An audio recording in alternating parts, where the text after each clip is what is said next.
আসসালামু আলাইকুম ওরহমতুল্লাহি ওয়া বারাকাতুহু। আশা করি আল্লাহর অশেষ মেহেরবানিতে আপনারা অনেক ভালো আছেন। আজ আপনাদের মাঝে ইউনিক একটি টপিক নিয়ে আপনাদের সামনে উপস্থিত হলাম। অবশ্যই আপনারা থাম্বনেলে দেখেছেন, যা দেখে আপনারা ক্লিক করেছেন। থাম্বনেলে যা দেওয়া হয়েছে তা একদম বাস্তব, যা আপনাদেরকে স্টেপ বাই দেখিয়ে দেব। অর্থাৎ যাদের বাসায় ক্যামেরা নাই বা সিসি ক্যামেরা নাই, আপনার মনে হচ্ছে যে একটু সিসি ক্যামেরা হলে আমি আমার বাসাটাকে একটু ক্যাপচার করতে পারতাম।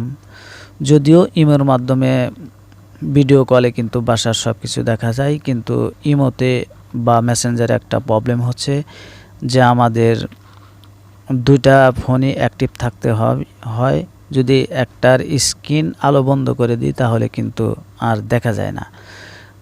তো এখানে আপনি হুবহুব আপনার ফোনটাকে সিসি ক্যামেরা হিসাবে ব্যবহার করতে পারবেন। যদি আপনার বাসায় একটা সেকেন্ডারি আর একটা ফোন থেকে থাকে, তাহলে কিন্তু আপনি আপনার ফোনটাকে সিসি ক্যামেরা হিসাবে ব্যবহার করতে পারবেন। তো অবশ্যই ভিডিওটি আপনারা শুরু থেকে শেষ পর্যন্ত দেখবেন, না দেখলে কিন্তু বুঝবেন না। এখানে অনেক সেনসিটিভ বিষয় রয়েছে। তো অবশ্যই ভিডিও আপনাদেরকে আমি শুরু থেকে শেষ পর্যন্ত দেখার অনুরোধ করছি। যদি আপনি এই বিষয়ে আগ্রহী হয়ে থাকেন, অবশ্যই ভিডিওটা শুরু থেকে শেষ পর্যন্ত দেখবেন, কারণ এখানে অনেক কিছু শেখার আছে এবং খুবই নতুন একটা ইউনিক এই টপিক বা আইডিয়া। তো চলুন আমি আপনাদেরকে দেখাচ্ছি। তো প্রথমত আমাদের দুটা ফোন লাগবে, যেহেতু আমাদের সিসি ক্যামেরা নাই, বাসায় একটা ফোন আছে। একটা ফোনকে আমরা সিসি ক্যামেরা হিসাবে ব্যবহার করব, আর একটা ফোন থেকে আমরা ওটাকে কন্ট্রোল করব। তো প্রথমত আপনাদেরকে করতে হবে, একটি কাজ করতে হবে, একটা জিমেইল অ্যাকাউন্ট খুলতে হবে। বা যদি আপনার ফোনে জিমেইল অ্যাকাউন্ট থেকে থাকে, তে এই একটা জিমেইল দুইটা ফোনই আপনাকে লগ ইন করতে হবে। আমি আবার বলছি, আপনার যদি জিমেইল অ্যাকাউন্ট থেকে থাকে, সেই জিমেইল অ্যাকাউন্ট একই জিমেইল অ্যাকাউন্ট দুইটা ফোনেই লগ ইন থাকতে হবে। আর যদি আপনার মন চায় নতুন একটা জিমেইল খুলে, যে কোনো ফোনে জিমেইল খুলে সেই জিমেইলটা দুইটা ফোনেই আপনি লগ ইন রাখবেন। এক কথায় জিমেইলটা আপনার দুইটা ফোনেই লগ ইন রাখতে হবে। লগ ইন রাখার পর আপনারা প্লে স্টোরে আসবেন। প্লে স্টোরে আসার পরে যে দেখতে পাচ্ছেন আলফ্রেড হোম সিকিউরিটি ক্যামেরা, এই অ্যাপসটা আপনারা ইনস্টল করে নেবেন। ইনস্টল করে নিয়ে এরকমভাবে ওপেন করে দেবেন। ওপেন করে দেওয়ার পরে কিন্তু এরকম ইন্টারফেস আসবে না, আপনাদের থাকবে লগ আউট থাকবে। অর্থাৎ এই যে এখানে দেখতে পাচ্ছেন এই যে লগ আউট, আমি লগ আউট করে দেখাচ্ছি, একটু ওয়েট করেন। এই যে এখানে এরকম আসবে, এখান থেকে আপনারা কন্টিনিউ উইথ গুগল এখানে ক্লিক করবেন। একটু ওয়েট করেন। জিমেইলটা কিন্তু আমার অলরেডি কানেক্টেড হয়ে গেছে। তো এখানে আপনার ওয়াইফাই পাসওয়ার্ড যেতে পারে, আপনার ওয়াইফাই পাসওয়ার্ডটা কিন্তু আপনাকে কানেক্ট করে দিতে হবে। অর্থাৎ ওয়াইফাই পাসওয়ার্ডটা এখানে ইনপুট করতে হবে। তো যেহেতু আমি ওয়াইফাই কানেক্ট আগেই করে নিয়েছি, ইতিপূর্বে ভিডিওটা তৈরি করার পূর্বে আমি আগে টেস্ট করেছি যে এটা আসলে কাজ করে কিনা। তো অবশ্যই আর যদি ডাটা থাকে এটা কিন্তু অটোমেটিক নিয়ে নেবে। তারপরে আপনাকে দ্বিতীয় যার একটা আপনার ফোন আছে, সেই ফোনেও কিন্তু এই একই জিমেইলটা লগ ইন থাকতে হবে। আমি আপনাদের দেখাচ্ছি। এই যে আমার আর একটা ফোন, এই যে দেখতে পাচ্ছেন, এই হচ্ছে আমার দ্বিতীয় নাম্বার ফোন। এখান থেকে এই অ্যাপসটাকে চালু করে দিবেন। এখানেও কিন্তু এরকম ইন্টারফেস আসবে না। প্রথমত আপনারা জানেন যে এখান থেকে থ্রি ডট থেকে যদি আমি আপনাদের দেখাই, আমার একটু ওয়াইফাই স্লো, যে দেখতে পাচ্ছেন একই জিমেইল কিন্তু এখানে আমার কানেক্ট। এই যে এখানে লগ আউট দেখতে পাচ্ছেন। তো যাই হোক, আমি লগ আউট করছি না, সেম এইরকমই ইন্টারফেস আসবে। আপনারা ওখান থেকে সেই জিমেইলটাই সিলেক্ট করে দেবেন যে জিমেইলটা আপনার আর এক ফোনে লগ ইন আছে। তো সিলেক্ট করে দেওয়ার পরে আপনারা এরকমভাবে দেখতে পারবেন এই যে এখানে, এই যে এখান থেকে এটা চালু করে দেবেন। চালু করে দেওয়ার পরে এই যে এখানে উপরে আইকন দেখতে পাচ্ছেন, অনলাইন এরকম দেখতে পাচ্ছেন। তো যাই হোক, দেওয়ার পরে এই যে এটা কিন্তু এখন কাজ করছে না। এই যে যেদিকে ধরি কাজ করছে না, কারণ এখনও আমি অ্যাপসে ঢুকি নাই। তো এখন আমি অ্যাপসে প্রবেশ করব। এটা আমি এই দিক করে রাখলাম, অর্থাৎ এই যে এখানে দেখতে পাচ্ছেন আমার মাইক্রোফোনের যে ব্যাক, এই ব্যাকের এই দিকে ধরলাম, এই যে এখানে ধরলাম। ধরার পরে এখন আমি আপনাদের দেখাবো যে আসলে এই সিসিটা কাজ করে কিনা। তো আমি আমার অ্যাপসে প্রবেশ করলাম, প্রবেশ করার পরে এই যে এখানে ক্লিক করলাম, একটু ওয়েট করেন, কানেক্ট হবে, যে কানেক্টিং লোড হচ্ছে, দেখতে পাচ্ছেন। এই যে আমার কিন্তু ব্যাগটা, এই যে আপনারা মনে করতে পারেন যে আমি যেটা দিয়ে রেকর্ড করছি সেটারই কি ক্যামেরা আমি আবার ওদিকে ধরছি কিনা, না ওদিকে আমি ধরি নাই। যদি আমার সাইডে আর একটা ক্যামেরা থাকতো আমি কিন্তু আপনাদের দেখাইতে পারতাম, কারণ ক্যামেরায় দুইটা ফোনই ক্যাপচা হতো।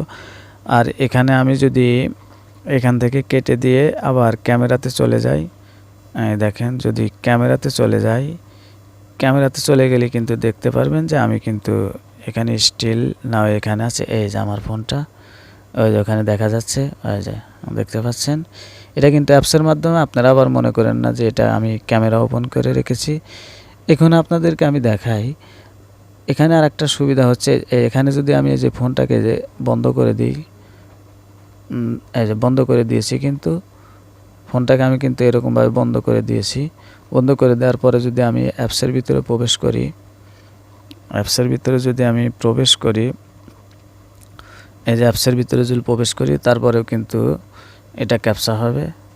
এই যে একটু ওয়েট করেন, লোড নিচ্ছে, এই দেখতে পাচ্ছেন। এই যে এখন কিন্তু এই দেখেন আমার ফোনটা কিন্তু একদম, যেটা আমি সিসি হিসাবে ব্যবহার করছি সেটা কিন্তু একদম স্ক্রিনে কোনো আলো নেই, কিছু নেই। এই যে এটা এখন যেদিকে ঘুরাবো সেদিকেই কিন্তু একটু ব্লার ব্লার লাগছে, কিছু মনে নেন না, কারণ এখন আমার নেটটা খুবই স্লো দেখাচ্ছে, যার কারণে এরকম মনে হচ্ছে। এই যে দেখতে পাচ্ছেন, এই যে একটু ব্লার ব্লার মনে হচ্ছে। তো যাই হোক, এটা কিন্তু অনেক ক্লিয়ার হবে, যত নেট স্পিড ভালো থাকলে এটা কিন্তু আরও ক্লিয়ার হবে। এই যে দেখতে পাচ্ছেন, এটা এখন আমি যেদিকে রুট করব, যেদিকে ঘুরাবো সেদিকেই কিন্তু আমাকে দেখাবে। এই যে যেদিকে রুট করব সেদিকেই দেখাবে, যেদিকে রুট করব সেদিকেই দেখাবে। এই হচ্ছে, তো এটা কিন্তু একদম রিয়াল। আপনারা মনে করেন না আমি ক্যামেরা শ্যুট করে বা ওপেন করে আপনাদের দেখাচ্ছি। এই দেখেন, এটা হচ্ছে আমার ক্যামেরা, এই দেখেন আমি ফোনটা কোথায় রেখেছি। এই যে ফোনটা কিন্তু একদম এই যে এরকম যেখানে রাখি। আপনারা জানেন যখন আমি অ্যাপসের ভিতরে প্রবেশ করি তখন কিন্তু ক্যামেরা থাকে না, কারণ এখানে স্ক্রিন রেকর্ড হচ্ছে, তারপরে আবার অ্যাপসের ভিতরে থেকে সেখানেও ভিডিও, আবার এখান থেকে ক্যামেরা, একসাথে কিন্তু তিনটা কখনো চলে না। যদি চলতো আমি আপনাদেরকে দেখাইতে পারতাম। ওই যে এটা হচ্ছে আমার অ্যাপস, এই দেখেন আমি প্রবেশ করছি, যে দেখতে পাচ্ছেন। এই যে এটা কিন্তু, এই যে এটা কিন্তু আমার ক্যামেরা না, আমার ফোনের ক্যামেরা না, আমার হচ্ছে হলো যে এইটার ক্যামেরা। এই যে এইটার ক্যামেরা, আমি এই সাইডে ধরলাম, এই সাইডে একটু ধরলাম, এই যে অর্থাৎ এইদিকে ধরলাম। এই দেখেন আমি ফোনটা, আমি আপনাদের ক্যামেরা দিয়ে দেখাচ্ছি আমি ফোনটা কোন দিকে ধরে আছি। এই যে দেখতে পাচ্ছেন, এইদিকে ধরে আছি। এই যে এখন আমি অ্যাপসের ভিতরে প্রবেশ করি, দেখেন আমি ফোনটা কিন্তু সরিয়ে ফেলেছি। এই যে আমি একটু ঢুকলাম, একটু লোড নিব। এই দেখতে পাচ্ছেন, এই যে ফোনটা কিন্তু আমার ওটা ওই দিকেই আছে। তো এই হচ্ছে খুবই সুন্দর, কিন্তু এটা আমরা ব্যবহার করতে পারি। দেখেন আমি এই ফোনটা এটাকে এরকমভাবে যদি আটকে দিই আর কিন্তু কাজ করবে না, দেখতে পাচ্ছেন। এই যে অ্যাপস থেকে আমি যদি বেরিয়ে আসি, এই যে আমি ক্যামেরায় আসলাম, এই হচ্ছে আমার ফোন। এই দেখেন ফোনটা কিন্তু একদম লক, কোনো আলো নাই, স্ক্রিনে কিছুই নাই। কিন্তু আপনাকে একটা জিনিস ফলো রাখতে হবে, যে এই ফোনটা যে আছে এই ফোনটার ইন্টারফেসে আপনার এই যে এই জিনিসটাকে আপনার রাখতে হবে। এই যে এটা রেখে দিতে হবে, এটা রেখে দিতে হবে। রেখে দিয়ে এই যে এটা মিনিমাইজও করে দিতে পারবেন, এরকমভাবে মিনিমাইজ করে দেওয়া আপনি যে কোনো কাজ করতে পারবেন, যে কোনো কিছু করতে পারবেন, যে কোনো কাজ করতে পারবেন। এরকমভাবে আবার আটকে দিয়ে আপনি যে কোনো সেফটি জায়গায় রেখে দিতে পারেন। তো এই হচ্ছে ভিডিও। অবশ্যই আপনাদের ভিডিওটা ভালো লেগেছে। ভিডিওটি যদি ভালো লাগে লাইক করবেন, কমেন্ট করবেন এবং চ্যানেলটি সাবস্ক্রাইব করবেন আরও নতুন নতুন ভিডিও পেতে, এবং বন্ধুবান্ধবের মাঝে শেয়ার করে দিন। আশা করি তাদের ভিতরে একটা কিউরিওসিটি জাগবে, কারণ যেহেতু ইউনিক একটা আইডিয়া। যদি ইতিপূর্বে আপনি এটা বিষয়ে জেনে থাকেন তাহলে আলহামদুলিল্লাহ। তো অবশ্যই বন্ধুবান্ধবের মাঝে শেয়ার করে দিবেন, কারণ খুবই চমৎকার একটি অ্যাপস কিন্তু অবশ্যই আপনার এবং আপনার বন্ধুবান্ধবেরও ভালো লাগবে। তো সবাই সুস্থ থাকেন, ভালো থাকেন। আল্লাহ হাফেজ। আসসালামু আলাইকুম ওয়া রাহমাতুল্লাহি ওয়া বারাকাতুহু।